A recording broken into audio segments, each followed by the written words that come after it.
ne moramo biti osamljeni, če smo v stiku s sabo.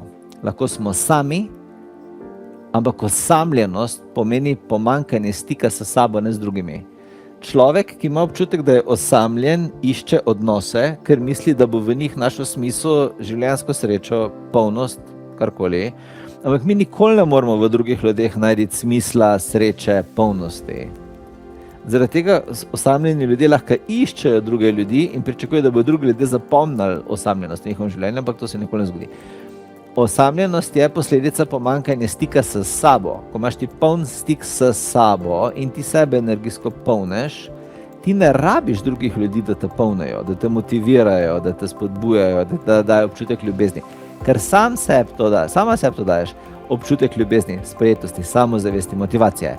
In potem drugi ljudje niti niso v tvojem življenju zato, da bi ti dajali občutek, sploh niso stik v življenju zato, da ti stik dajo. Mi rabimo stik sami sabo narediti. Ko ima človek stik samim sabo, potem z drugimi ljudmi sodeluje. Če pa človek nima stika s sabo, potem je osamljen, če nima drugih ljudi. In to je zopet stvar, osamljenost je stvar, ki moramo sami pri sebi zgraditi. In ko imaš ti stik s sabo, ti ni energijsko možno, da si osamljena. Ker si v stiku s sabo, skozi si prisotna v sebi. Ne? To pomeni, da ne moreš biti sam v resnici. In če nisi sam, nisi osamljen. No, to je pa zdaj pa naša stvar, ki se rabimo pa naučiti, da smo večkrat v tej vibraciji. Sploh takrat, ko je pomembno, da smo v tej vibraciji. Ne?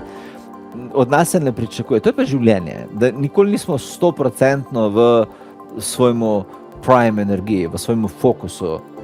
Mi moramo, ljudje pa čustveno padamo, in tega se učimo, da smo čim večkrat v tej močni vlogi, da smo čim večkrat v tem močnem razumevanju, v tem globokem stiku s sabo. In temu rečemo duhovna rast na zemlji.